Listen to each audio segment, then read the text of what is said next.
One. आज का जो हमारा चैप्टर है, न्यू चैप्टर स्टार्ट करने जा रहे हैं, nuclear reactions. Nuclear reaction discuss करने से पहले हम डिफाइन करना चाहेंगे टर्म रिएक्शन हमारे पास क्या है।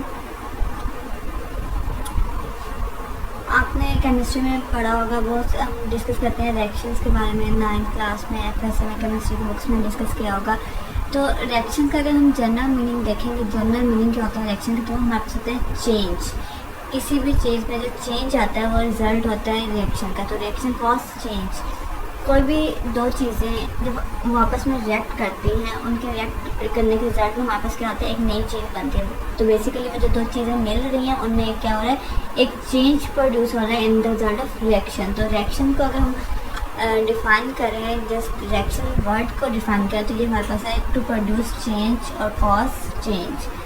अब अगर हम न्यूक्लियर रिएक्शन की बात करेंगे, हम केमिस्ट्री की बात करें, तो उसमें हमारे पास क्या होता है, उसमें हमारे पास एलिमेंट्स होते हैं, मॉलिक्यूल्स होते हैं, कंपाउंड्स होते हैं, वो हमारे पास। लेकिन यहाँ पे जब हम न्यूक्लियर रिएक्शंस की बात करते हैं तो आपको पता है न्यूक्लियर फिजिक्स में हम डील कर रहे हैं विद न्यूक्लियॉन्स। न्यूक्लियंस हमारे पास क्या है, न्यूक्लियंस हमारे पास combination of protons and neutrons का है। तो जब हम न्यूक्लियर रिएक्शंस की बात करेंगे तो यहाँ पे हम न्यूक्लियॉन्स के बारे में बात करेंगे या कुछ एलिमेंट्री पार्टिकल्स के बारे में बात करेंगे।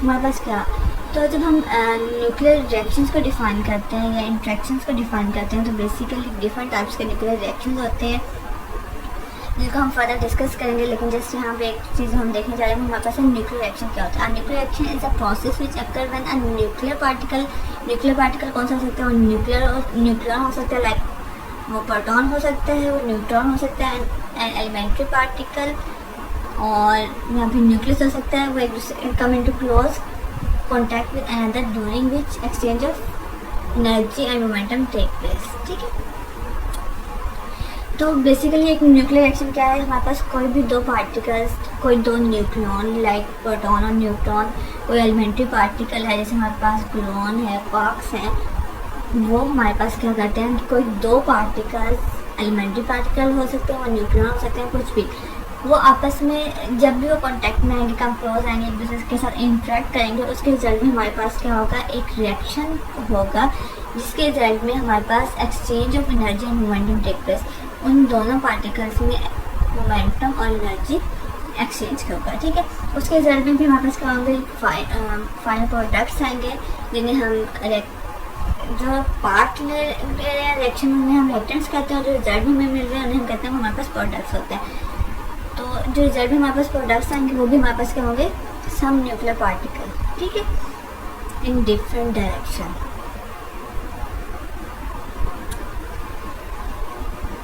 अब ये जो हमारे पास न्यूक्लियर रिएक्शन होता है मोस्टली कुछ इनमें कुछ फोर्स इन्वॉल्व होती है। जैसे कि हम बीटा डिके की बात करते हैं तो उसमें हमारे पास इलेक्ट्रोमैग्नेटिक फोर्स जो कि वीक फोर्स होती है वो हमारे पास इन्वॉल्व होती है। इसी तरह से जब हम बात करते हैं क्वार्क्स में, हमारे पास उसमें अप क्वार्क और डाउन क्वार्क मिलते हैं, तो उसमें हमारे पास क्या होती है, उसमें हमारे पास न्यूक्लियर फोर्स, स्ट्रॉन्ग फोर्स हमारे पास इन्वॉल्व होती है।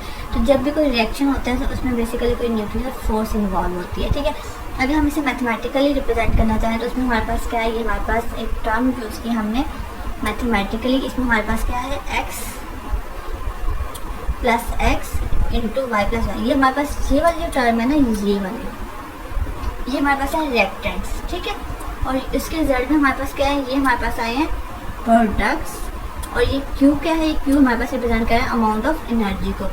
तो बेसिकली हमारे पास x जो है ये हमारे पास इंसिडेंट पार्टिकल है, और कैपिटल एक्स क्या है, ये हमारे पास टारगेट है। टारगेट हमेशा रेस्ट पे होता है और इंसिडेंट पार्टिकल क्या होता है, ये मूव कर होता है। बेसिकली हम इस पार्टिकल को, जो इंसिडेंट पार्टिकल है, इसे टारगेट पे स्ट्राइक करवाते हैं। उसके रिजल्ट में हमारे पास क्या होता है, उसके रिजल्ट में हमारे पास एक आउटगोइंग पार्टिकल आता है। मतलब जब हम इस इंसिडेंट पार्टिकल को टारगेट से स्ट्राइक करवाते हैं तो उसके रिजल्ट में क्या होता है, ये इंसिडेंट पार्टिकल इस टारगेट में कुछ चेंज प्रोड्यूस करता है। उस चेंज के रिजल्ट में हमारे पास जो न्यू फाइनल प्रोडक्ट आता है वो हमारे पास क्या आता है, वाई आता है, और साथ में हमारे पास एक आउटगोइंग पार्टिकल जो इसमें से एमिट होता है, वाई को से हम नेम देते हैं, ये बाय प्रोडक्ट या आउटगोइंग पार्टिकल, ये हमारे पास रिजल्ट में आता है। और उसके रिजल्ट में हमारे पास क्या होता है, या तो एनर्जी, इस रिएक्शन के रिजल्ट में हमारे पास क्या होगी, या तो एनर्जी रिलीज होगी या फिर गेन होगी। ठीक है, तो अगर तो एनर्जी रिलीज होगी तो हमारे पास क्या होगा, एक्सोथर्मिक रिएक्शन होगा, और अगर एनर्जी गेन होगी तो वो हमारे पास क्या होगी, मतलब अगर एनर्जी उस सेक्शन में ऑब्जॉर्व हो रही है तो वो हमारे पास एंडोथर्मिक होगा, और अगर उस सेक्शन के रिजल्ट में हमें एनर्जी मिल रही है तो वो हमारे पास एक्सोथर्मिक होगा। इन सिंपल वर्ड्स अगर हम कहें, अगर हमारे पास क्यू की वैल्यू पॉजिटिव आ रही है तो वो एक्सोथर्मिक रिएक्शन है, और अगर हमारे पास क्यू की वैल्यू नेगेटिव आ रही है हमारे पास क्या है, वो एंडोथर्मिक रिएक्शन है। ठीक है, ये एक्सोथर्मिक रिएक्शन और एंडोथर्मिक रिएक्शन इन टर्म्स को हम ऑलरेडी भी डिस्कस कर चुके हैं, तो ये जस्ट एक मैंने इसको क्लियर कर दिया। तो बेसिकली अगर हम एनर्जी के भी हाफ रिएक्शंस को डिफाइन करना चाहें तो हमारे पास दो तरह के होते हैं, एक हमारे पास एक्सोथर्मिक रिएक्शन होते हैं और एक हमारे पास क्या होते हैं, एंडोथर्मिक रिएक्शन होते हैं। ठीक है, अगर हम इसे कुछ और डिफाइन करना चाहें तो हमारे पास क्या, हम मैसेज के भी हाफ में डिफाइन कर सकते हैं कि अगर हमारे पास जो है वो मैस बिफोर एक्शन ज़्यादा था और आफ्टर एक्शन कम था तो उसके रिजल्ट पे भी हम डिफाइन कर सकते हैं कि रिएक्शन हमारे पास एक्सोथर्मिक हो गया या फिर एंडोथर्मिक। ठीक है, उसके बाद हमारे पास डिफरेंट टाइप्स ऑफ रिएक्शंस आ गई जिनमें हमारे पास क्या है, इलास्टिक स्कैटरिंग है, इनइलास्टिक स्कैटरिंग है, इन्हें हम फर्दर डिस्कस कर रहे हैं। हमारे पास इलास्टिक स्कैटरिंग, इलास्टिक स्कैटरिंग हमारे पास क्या होती है, अगर आप याद हो कि हम जनरली जब इलास्टिक और इन इलास्टिक को डिफाइन करते हैं उसमें हमारे पास क्या होता है कि हमारे पास before action after action energy और मोमेंटम क्या होता है, सेम रहता है। तो सेम वही डेफिनेशन हमने यहाँ पे अप्लाई की हुई है इन इलास्टिक स्कैटरिंग। हमने कहा था हमारे पास जब रिएक्शन होता है उसमें हमारे पास क्या होता है, एक इंसिडेंट पार्टिकल होता है और एक हमारे पास क्या होता है, टारगेट होता है। इसी तरह से उसके जरिए हमारे पास क्या होता है, एक बाय प्रोडक्ट और एक हमारे पास प्रोडक्ट न्यूक्लियस आता है। ठीक है, तो इलास्टिक स्कैटरिंग में हमारे पास क्या होता है, स्कैटरिंग में हमारे पास जस्ट ये होता है, न्यूक्लियॉन्स जब एक दूसरे से कांटेक्ट में आते हैं तो उसके साथ वो रिएक्शन नहीं प्रोड्यूस करते, वो जस्ट बाय पास से गुजर जाते हैं without creating any change in nucleons. मतलब जिस तरह से हम रिएक्टेंट्स से हमारे पास सेम वही प्रोडक्ट्स आते हैं, उनकी एनर्जी भी वही होती है, मोमेंटम भी वही होता है, उनको चेंज नहीं आता, बेसिकली उस रिएक्शन नहीं होती, जस्ट स्कैटरिंग होती है। तो ये हमारे पास इलास्टिक स्कैटरिंग है। इसमें हमारे पास क्या है, in such reaction the outgoing particle and the incident particle target nucleus and the product nucleus identical, मतलब जो हमारे पास रिएक्टेंट्स थे बिफोर रिएक्शन वही हमारे पास प्रोडक्ट्स होंगे आफ्टर स्कैटरिंग। ठीक है, ये हमारे पास है। अब हमारे पास क्या है कि हम रिएक्शंस को जब रिप्रेजेंट करते हैं न्यूक्लियर रिएक्शंस को, तो उसके लिए हमने एक टर्म यूज़ की है, वो हमारे पास क्या है,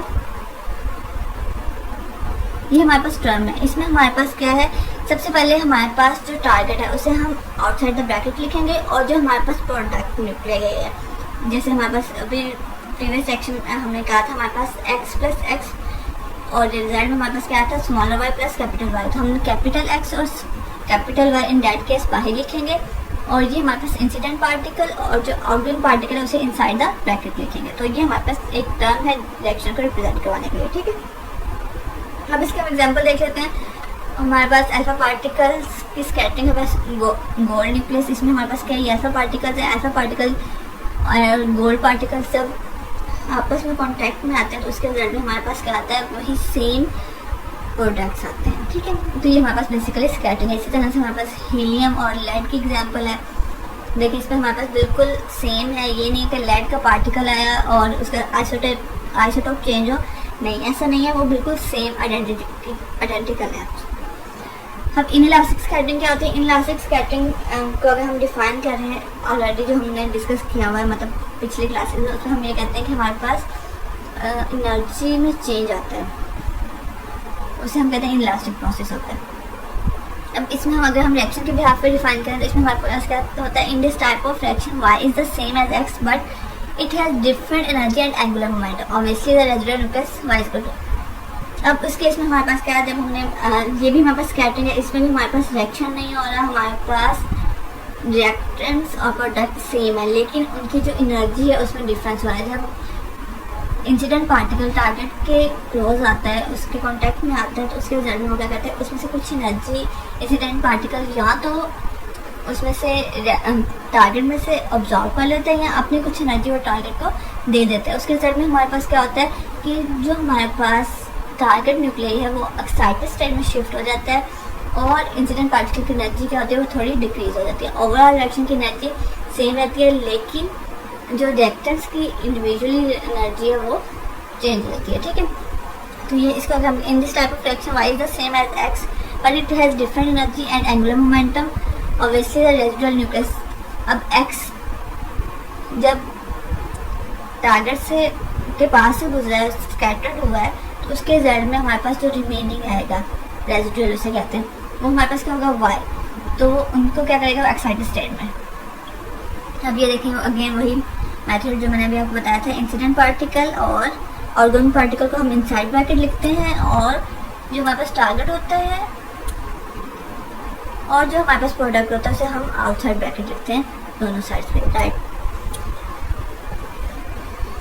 और ये जो हमारे पास स्टार है ये एक्साइटेड स्टेट रिप्रेजेंट कर रहा है, ठीक है।